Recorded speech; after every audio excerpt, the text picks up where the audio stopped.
Hello, and welcome to episode 46 of Public Interest Podcast with your host, Jordan Cooper, where we interview politicians, activists, advocates, and others who seek to improve the state of the world. We are here today with Kate Stewart, Mayor of Takoma Park, Maryland. How are you doing today, Kate? Terrific, thank you. Excellent. The first question I'd like to ask you is, what are you currently doing, or what have you ever done to advance the public interest, and why? Great. Well, right now I am mayor of Takoma Park, and Takoma Park is a city in Montgomery County in Maryland. In Takoma Park, we like to say we live on the edge because we live right on the edge of Washington, D.C. We also border Prince George's County, and we're in the corner of Montgomery County. Okay. And so you're mayor. So why are you mayor? Why is this something that someone would want to do with one's life? That is a good question.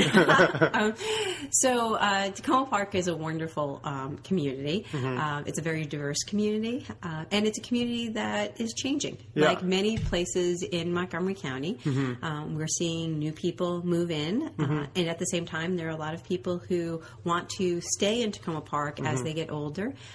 So it's really a community in a little bit of a transition. We're seeing new families come in, new businesses come in, and at the same time, people who've been here for decades.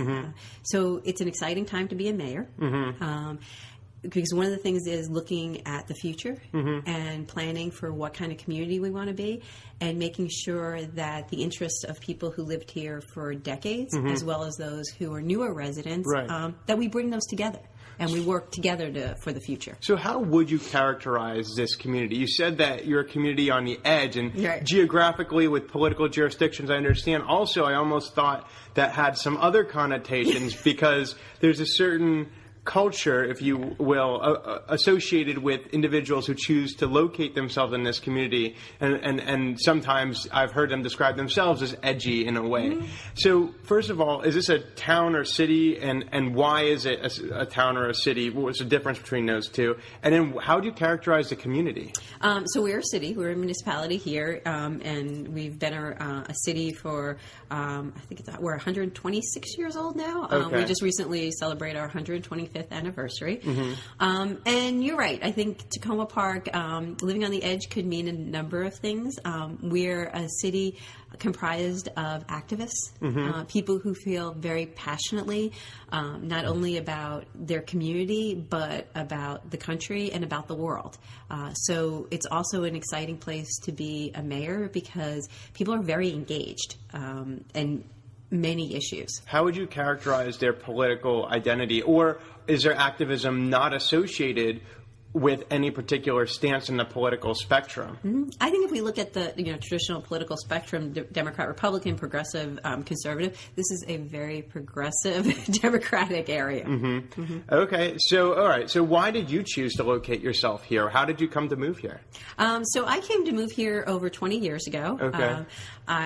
First I grew up in Brooklyn, New York. So that's where I'm from. That's sort of my point of reference. And then when I was in my early 20s, my husband and I got married. We were living in D.C., in Washington, D.C., and his parents, actually, my husband's parents, moved to Takoma Park from Amherst, Massachusetts. And we would come out here on the weekends, go to the farmer's market, go out to dinner with them. And I fell in love with Takoma Park because it had all the things that I wanted in a community. It was close to public transportation. And my other requirement that I told my husband is I couldn't live any further than being able to walk to get milk or have good food delivered to my house. Having grown up in Brooklyn, there were certain requirements. In addition, this is before we had children, and I knew we were planning for a family. When I was growing up, I lived with my grandparents for a while, and particularly with my grandmother. And having that intergenerational relationship was very important. So I wanted, when we did have children, and which we did, to have them near a set of grandparents. Interesting. So that's how we actually came to Takoma Park. We first rented, which I think is a good perspective to have, because in Takoma Park, almost half of our residents live in multifamily housing and are renters. So understand. Why is that important? I think it's important because I think it's important to understand different people's perspective and, a renter may need out of city services is different than maybe what a homeowner needs. And so I know what it's like to be a renter here in the community, and then we were lucky enough to purchase a home, and we've been there ever since. Do you think that many individuals in this community were similarly motivated to move here, or are you having multiple generations choosing to live here, or how is your story similar to the story of those around you? So I think people are attracted to this area, people who are starting and maybe starting out and having families, because we have very strong public schools here. And do your children go to MCPS? Yes. My children have gone all the way through MCPS. I now have a junior at Blair and an 8th grader at Takoma Park Middle School. Okay. I also think because it's a very progressive community, people of, all different types of people who like to live in a diverse community that is accepting of a wide range of people are very attracted to living in Takoma Park. And that's one of the things, too, is we're a very diverse community, and we celebrate that diversity, and we work hard to also be inclusive. So I like to say diversity is about numbers, but to really be a community, you need to make sure you're inclusive and that anyone who calls our city home actually feels welcome here. So why run for mayor? First of all, was that even the start of your political career? And then after that, clearly you must have had a platform and a campaign.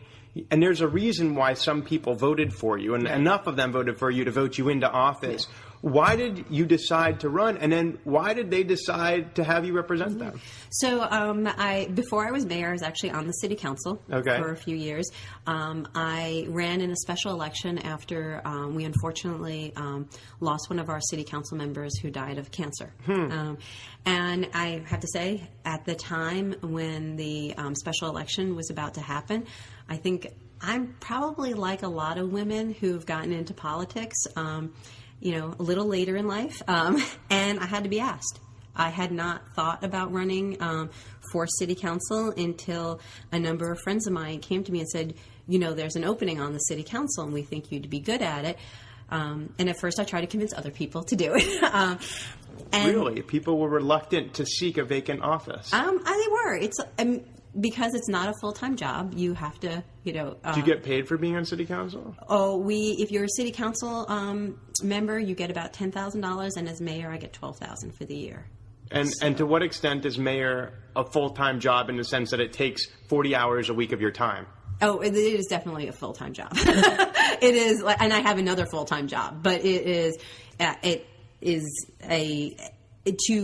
believe, to do it well and not to always be reactive, because there's things that just come up that need your attention, but to really plan for the future of our community, to really connect with all the different parts of our community and different segment of residents, that's a full-time job.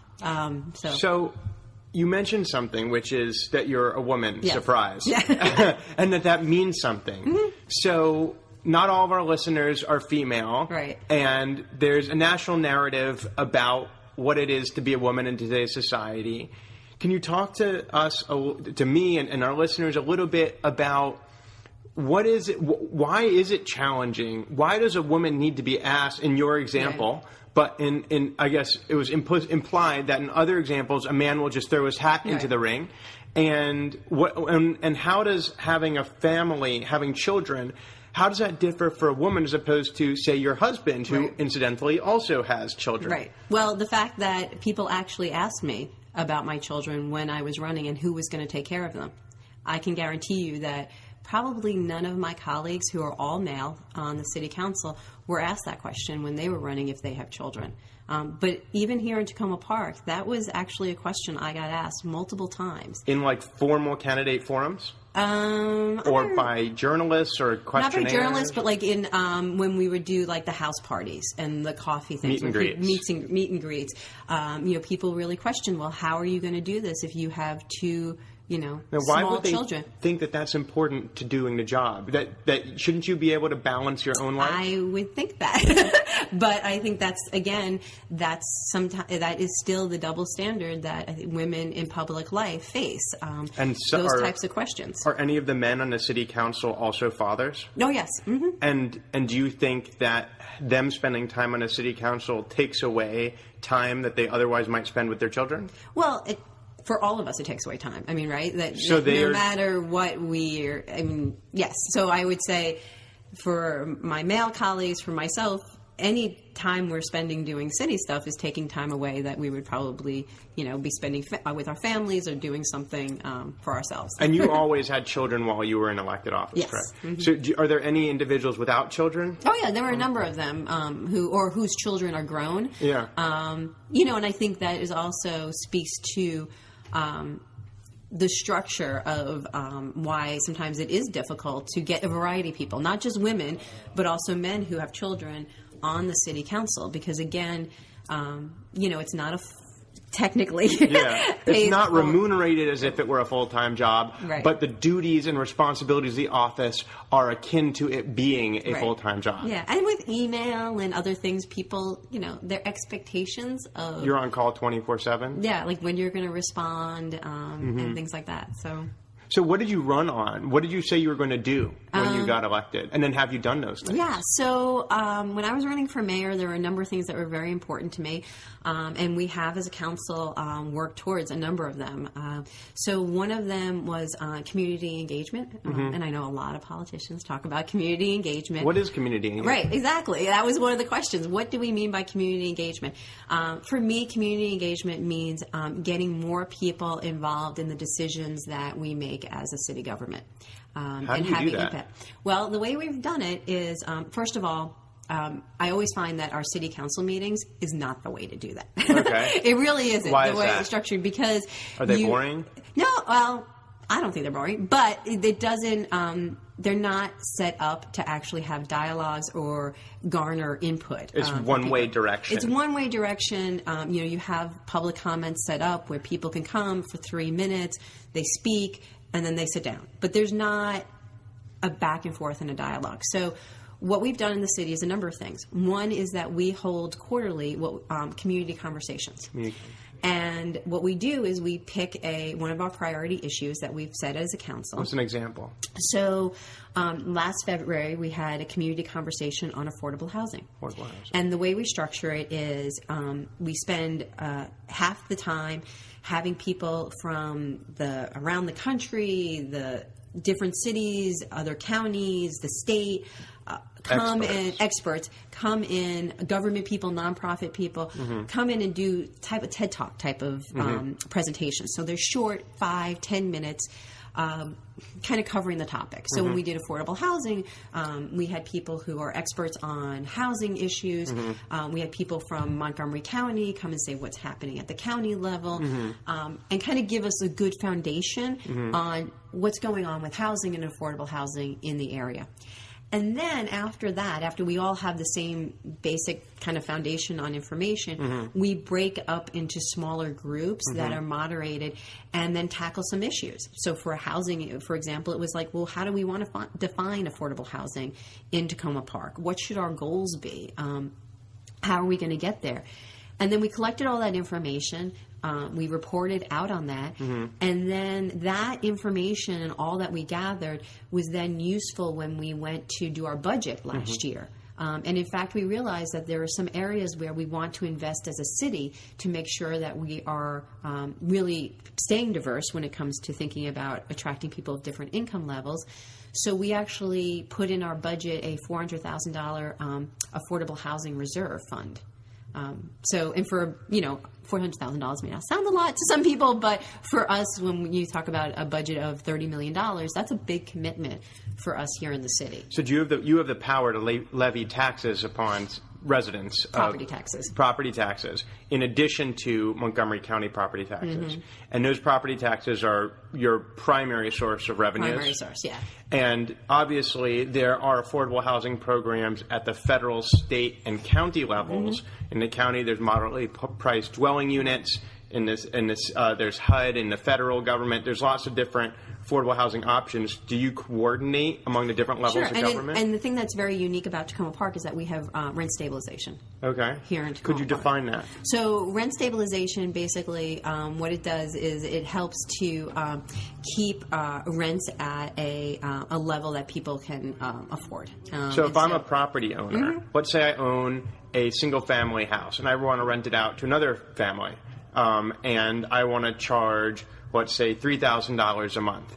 Is rent stabilization saying, well, next year I can't charge $5,000 a month?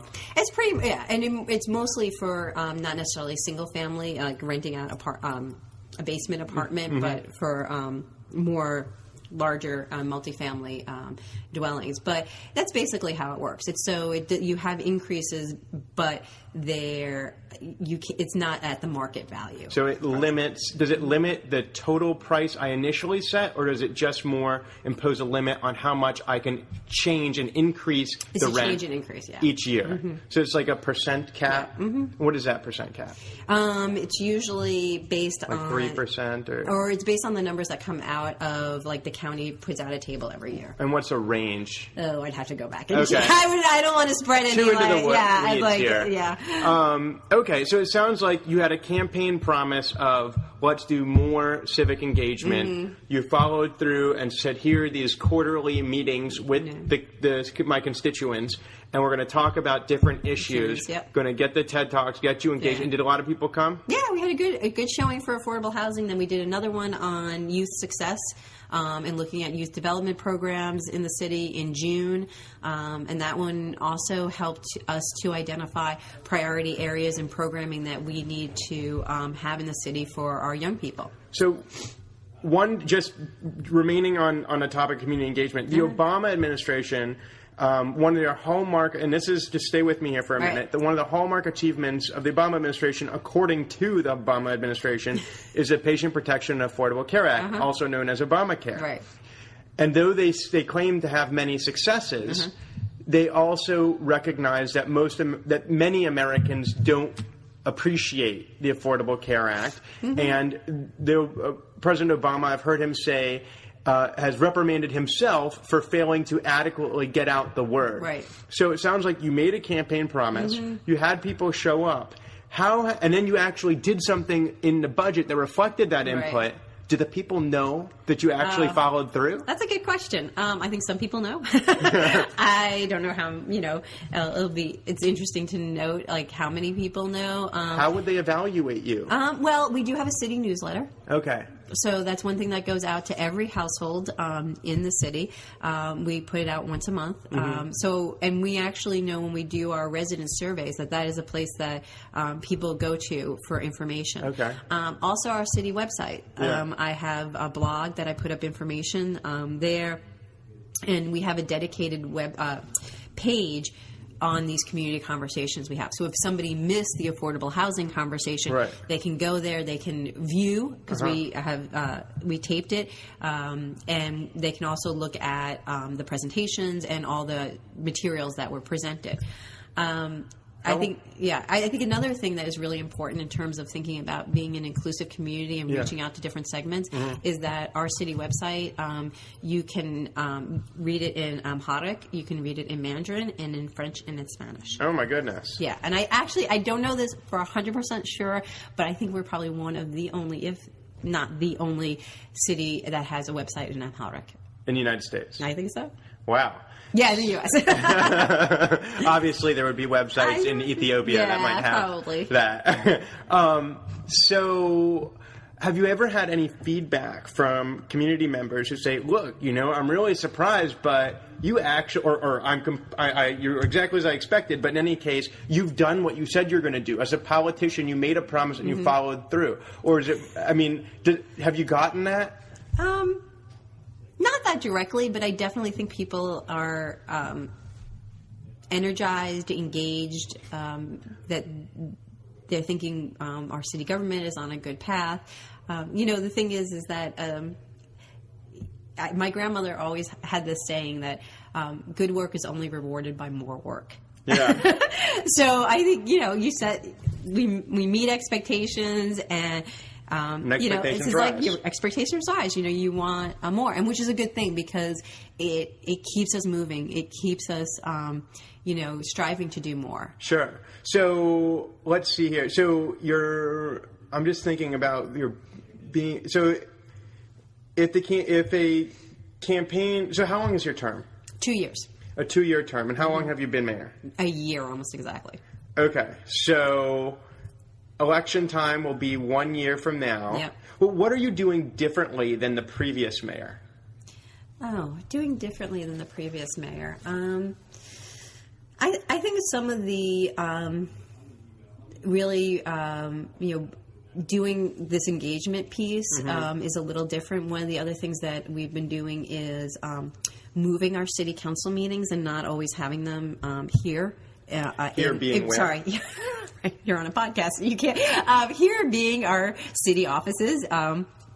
And so in the auditorium is usually where we have our city council meeting. In City Hall. So we try and actually get out and move them. And so we've had them now twice at our rec facility on New Hampshire Avenue. Okay. And again, that's to get to a different part of the city. Have you seen different people turn out? Oh, absolutely. Really? Yes. Okay. Different people turn out to those, and absolutely. And that's one of the reasons to do that. The other thing in terms of these community conversations are new. Mm-hmm. And the other thing is we do once a month Friday morning coffees where we go to a different location across the city. Mm-hmm. And I work with one of my council members, one of the people on the city council, to hold one of these coffees, usually in one of our, restaurants or establishments, and that's a time we do it starting at 8 o'clock on a Friday morning, and invite residents to come and enjoy coffee or tea or whatever, a bagel, and just sit and talk to the mayor, the city council person. Usually city staff comes as well.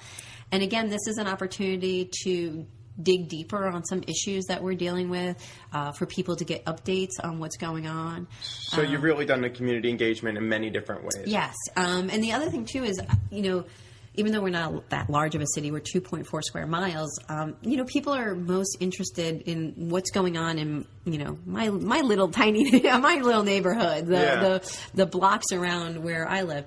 And so one of the other things that we've been doing in partnership with the police department is having more local neighborhood meetings when we're talking about police issues, because we can have the police chief come during a city council meeting and tell us these are crime rates across the city, this is what's happening, but people really care about, well, what's happening in my 5-10 square blocks, and is crime going up, is it going down, what type of crime? So that's another thing that we've been trying to do is also get our police department out more. So as we near the end of our podcast, there's so many more things I'd like to talk to you about, from the nature of ambition, because obviously many of your constituents are elected officials themselves, from a congressman-elect to 3 at-large county council members, to a variety of other appointed positions, many people. There's the U.S. Cabinet Secretary. Yep. So White House Chief of Staff. Yep. Lots of interesting people live in your community, which begs a question of ambition, which is what happens. And not making projections, but how would one even determine whether to run for another office?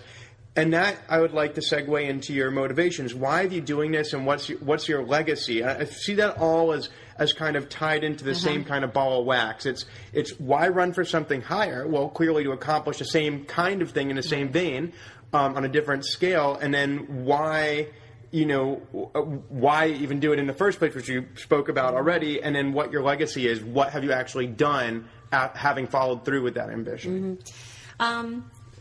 So trying to unpack it, figure out how to answer. I think it's thinking about the right person in the right place at the right time, and what skills are needed. And for me, being here in Takoma Park right now, as we discussed, as we see these transitions in our community, being someone who likes to be out and talking to people, bringing people together. I'm also someone who is comfortable living with sometimes with, situations that aren't always like right or wrong. Like, this is definitely the way, or that's the way. You live in the gray zone. Yeah, and I know that's okay with me. And how does that help you? I think that helps me because as we're dealing with different situations and challenges, being able to really bring in people with different perspectives. And trying to figure out, okay, where is the common ground here? Yeah. Where do we need to figure out the solution to this problem? And I think that's important to be able to do. So here's going to be a big toughie for you, but I'm going to throw this at you. Why is the world a better place because Kate Stewart's here? Oh, okay. Well, I would say it's probably it's probably because of that I do like to facilitate partnerships and bring people together. I very much enjoy doing that and then seeing what happens. Like when I see you smiling when you say that. Well, it's because looking at those opportunities, when you connect, I'll give you an example. So my daughter was at the Takoma Park Middle School, and there's a program there called the Difference Makers, and it's an amazing program. Is your daughter a difference maker? No, not anymore. But it's a great program because it's very much about the students leading it, and they do community service projects, and it's an amazing group. At the same time, I was here one day talking to some of the city staff about our new snow shoveling ordinance. And, we made it stricter because we need to make sure people are safe and everything. But there were a lot of people for whom they felt this was going to be burdensome because they're older or because of physical constraints. And it just occurred to me, I was like, what if we connected these young people who like to do community service projects and do all this with some of the city staff and think about, like, how do we offer these services? And so basically it was like literally connecting the city staff person with the director of the student group. And now we have this amazing, and that's all I did. Like, just, here, you two go over here and do something together. And now we have this amazing program called the Snow Angels. And to see that, like, come out of just kind of connecting two people, that's really what I like doing. So Kate Stewart is someone who likes to connect the dots in a career of public service, which is 1 year old in the office of mayor, and a few years before that as a city council member, and of course as a volunteer before that. She has connected the dots. She has brought people together. She has built relationships with community members, with elected officials, with city employees, and she's made things happen. And she clearly is enjoying it. She has a big smile in her face, and you can see it in her eyes. And it's fun. I can tell that you think it's fun. So thank you so much for joining us for episode 46 of Public Interest Podcast with your host, Jordan Cooper, where we interview politicians, activists, advocates, and others who seek to improve the state of the world. Thank you so much for joining us, and we'll talk to you next time.